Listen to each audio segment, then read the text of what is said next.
because Stone City is one place that you don't go through going any place. You want to go to Stone City. That's the only way you get to Stone City. You don't go to Stone City going from Cedar Rapids to Dubuque or anything like that. You want to go to Stone City and you go there. That's the only way you get to Stone City.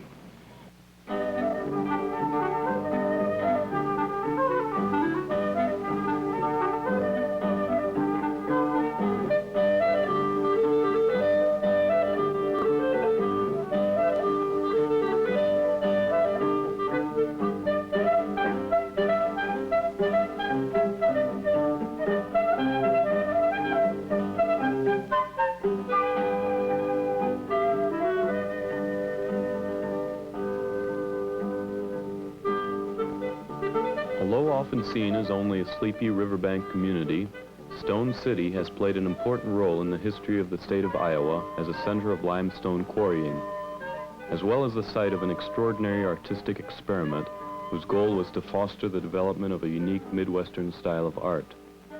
By virtue of these two contrasting influences, Stone City claims both an industrial and an artistic impact upon the growth of Iowa in the Midwest.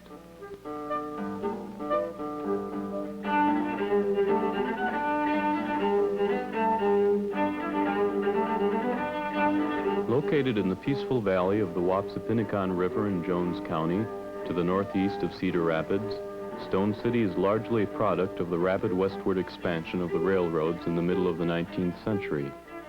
Limestone from its quarries provided roadbed ballast and bridge piling stones for at least one rail line all across the state from the Mississippi to the Missouri River.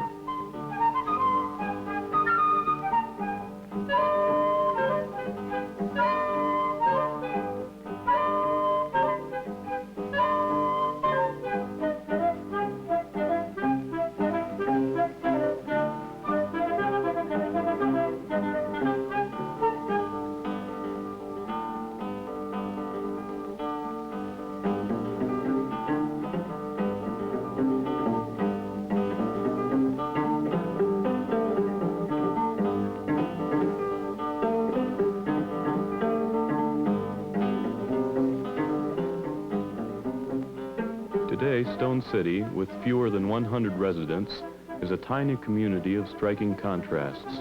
Its solid stone buildings suggest a permanence and a sense of belonging to the valley itself, which in a sense they do, since they were built with stone taken from the local quarries. The predominant sights and sounds are those of nature in a harmonious relationship with the tiny community. Cows in the green pastures, the babbling of the Wapsipinicon, wild flowers, and grass which grows even under the wheels of the lone train that passes lazily twice a week.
But Stone City is also an active and sometimes noisy community by day.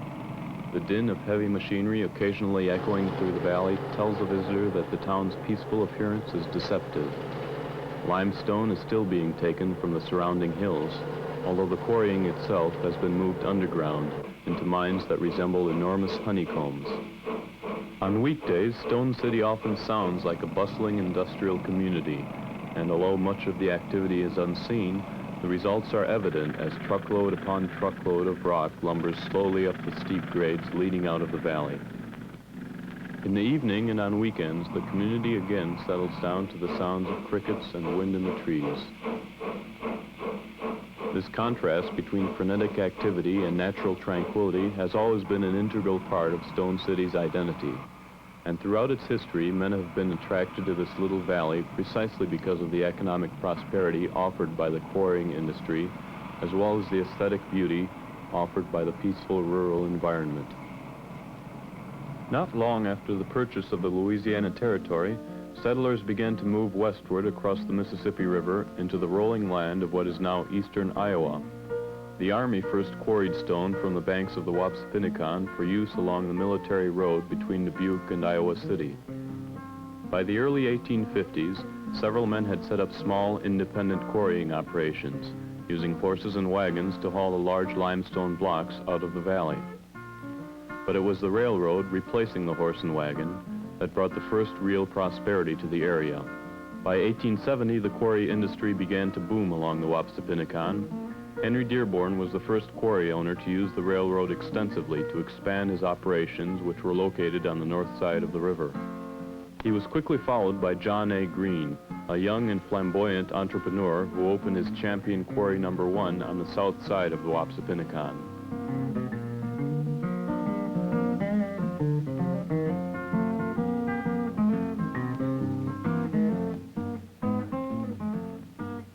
Finally, several years later, John Ronan became the third of the three major quarry owners when he began working on another quarry on the north bank of the river. With the exception of the railroad, which made transporting the stone much more efficient, quarrying methods changed very little in Stone City from the mid-19th to the mid-20th century. Stone was usually cut into huge blocks by men using crude rods called drop drills. The blocks were then loaded onto flat cars by means of horse-powered, stiff-legged derricks. Rail sidings would be constructed right up to the quarrying site itself, and when one section of the quarry was exhausted, the rails would be picked up and moved wherever needed. Let's say the 80s and the 90s was the boom time here, and there was one engine never left Stone City. They had a coal hopper and a water tower over here, and one engine just stayed here and did all the switching, and the other engine would come from Marion in the morning with an empty train, pick up the men from Springville, Biola, and along the line, bring them down to go to work. And through the day, the two engines would switch cars and make up a train, and at the end of the day, that train would go back and take the help back and take a train load of stone out of here.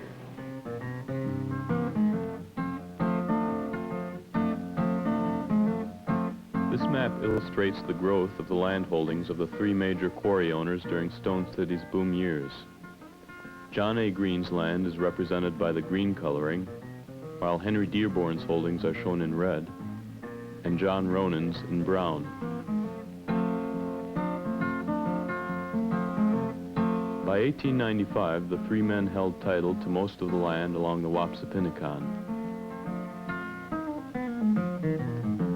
As the map suggests, Stone City was very much a company town. That is, its sole reason for existing was to serve the needs of the quarries and the men who worked them.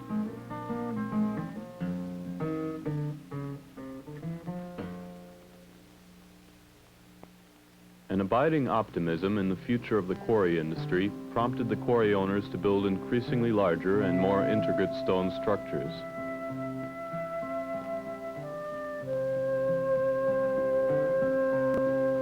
Henry Dearborn's blacksmith shop and house were among the first buildings. They were modest and functional to suit his practical and generally conservative outlook. In 1897, Dearborn opened a new general store in the center of the community. The general store remained open for business well into the 1960s.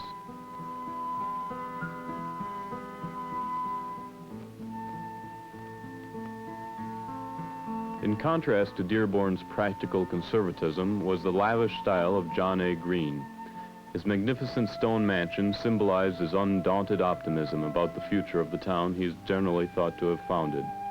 In 1896, he wrote, "Stone City has water sites and is destined to be a large city in the near future. The writer hopes to see it in connection with a vast quarry business, a manufacturing city of magnificent proportions."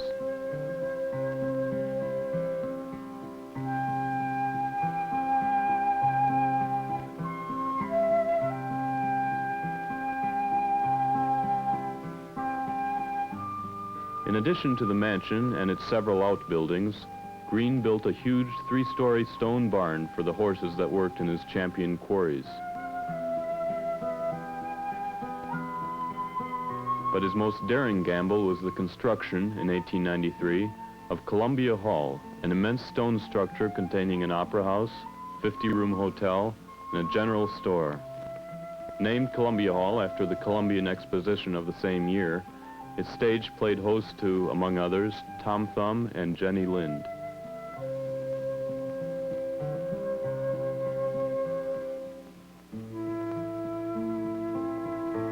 Across the valley from John A. Green's mansion, John Ronan built the last of the rambling stone houses in 1903. But by this time, the fortunes of Stone City had begun to decline. Periodic economic recessions, persistent conflicts with the growing stonecutters' unions, the increased use of Portland cement instead of stone for building purposes, and a failure or inability to use improved technology all combined gradually to put the quarries out of business. Symptomatic of this run of hard luck was John A. Green's public demonstration of new stone processing equipment in 1911. 2 train carloads of spectators came from neighboring communities to witness the demonstration, only to see the new machine destroyed when a miscalculated explosion sent a shower of rocks down upon it. Green's quarrying operations never fully recovered.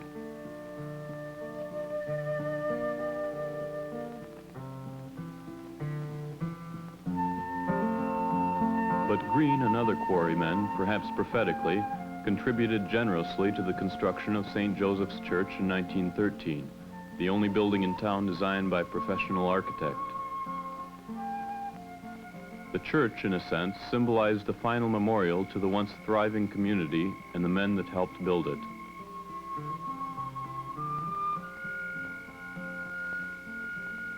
By 1920, their dreams of a prosperous community were dead, and the quarries were nearly silent.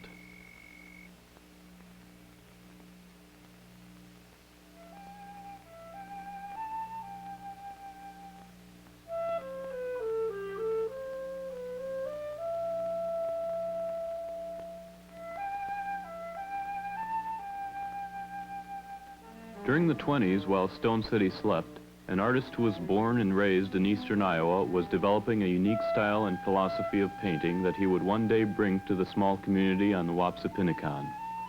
Grant Wood had studied art in Europe, concentrating primarily on French Impressionism, but he gradually came to believe that art was best when it depicted those things which were close to home and the soil. He once said, "I started out to analyze what it was I really knew. I found out. It's Iowa.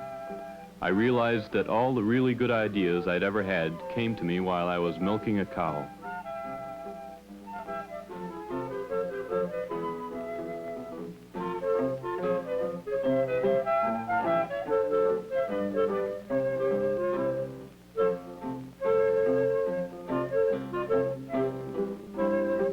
Wood became one of the leading spokesmen for a new wave of indigenous American art. Along with fellow artists Marvin Cohn and Adrian Dornbush and others, he came to Stone City at the height of the Depression in the summer of 1932 to found the Stone City Art Colony. The artist sought to use the tranquil surroundings and the informal structure of the colony to encourage the development of an artistic style that was close to nature. For 2 summers, the artists used John A. Green's mansion as their headquarters, and when attendance exceeded all expectations, a string of old ice wagons was converted into additional housing. The artists took advantage of the unique opportunity to create their own miniature gypsy caravan by decorating the wagons with imaginative designs.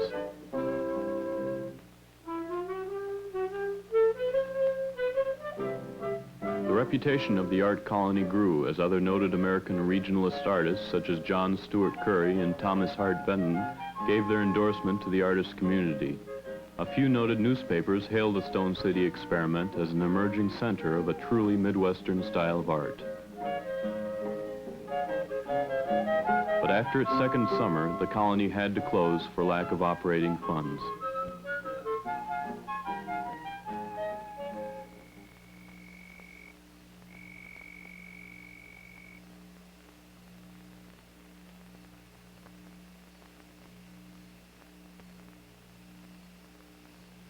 Stone City once again became quiet.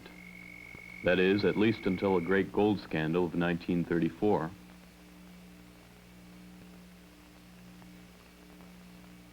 It was claimed that gold had been discovered in the foundation of the old Columbia Hall, which had seriously deteriorated from lack of use. After the initial excitement of the discovery had passed, the entire episode was found to be an elaborate hoax.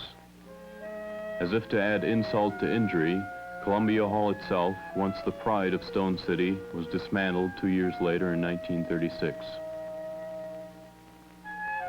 The 1940s and 50s were quiet years for the small community. The general store remained the only place of business. A couple quarries reopened under the management of William Weber, formerly a Dubuque gunpowder salesman, and the Green Mansion became the summer retreat of the family of noted Iowa poet Paul Engel, who, in a sense, took up the artistic and cultural mantle left behind by the art colony. But in 1963, disaster struck the Green Mansion and ended an era in the history of Stone City. And we were working over here about 4:30, 4:45. I turned to my son-in-law, we were working together, and I said, "Boy, the old gal's got a pretty good fire up in the mansion." We looked a little while, and he says, "Hey, that ain't no chimney. That's coming off of the roof." So we scurried up there, and if we'd have had a garden hose with water, we'd have put the thing out. So we called the fire department, though, and they came out, and I was up there with them. The firemen were way up in the attic, just putting the roof out. The last, boy, it wouldn't have been another 10 minutes, and they had it all out. But the hose fell limp. We were out of water.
Today, the face of Stone City is changing.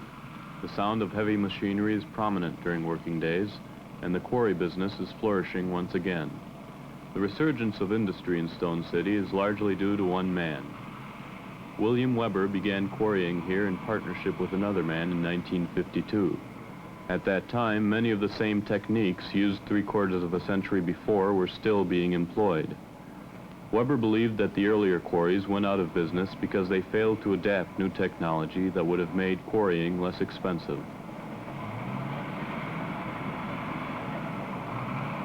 Weber made two basic decisions that altered the nature of the quarrying industry in Stone City.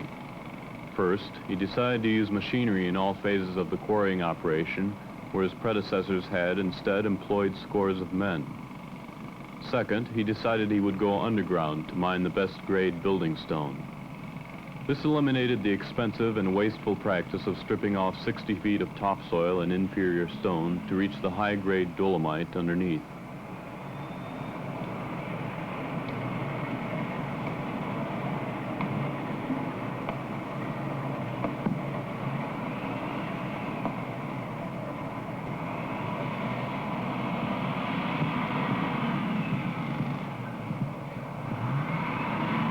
Starting with a single forklift, Weber gradually expanded his operation. Today, trucks laden with building stone and crushed roadstone rumble in and out of the valley all day.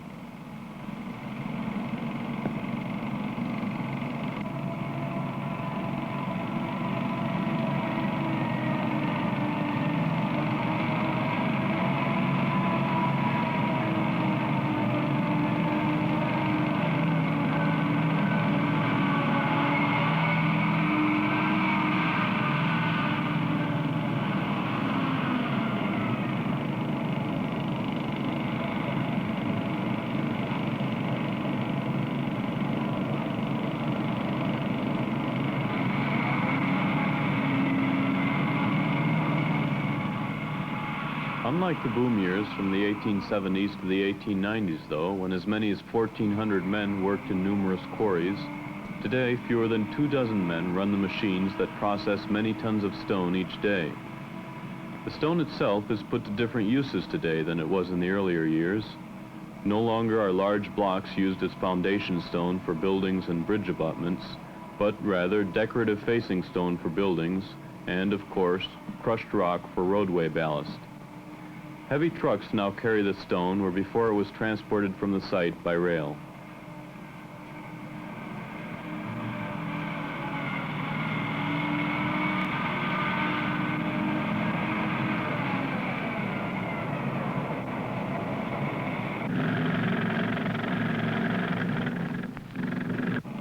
Although quarrying is once again the major focus of Stone City life, never before has the contrast between activity and the quiet environment been so great.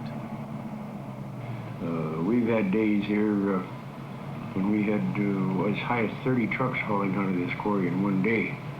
And, I mean, steady, lime trucks and rock trucks. And I'll tell you, it's busy and it's noisy. I sit down here at the cabin in the evening.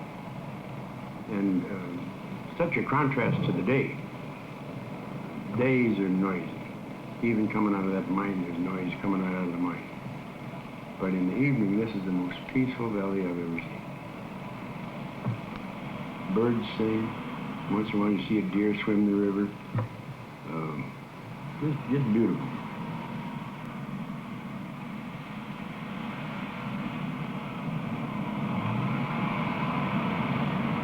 By day, Stone City once again bustles with the sounds of activity.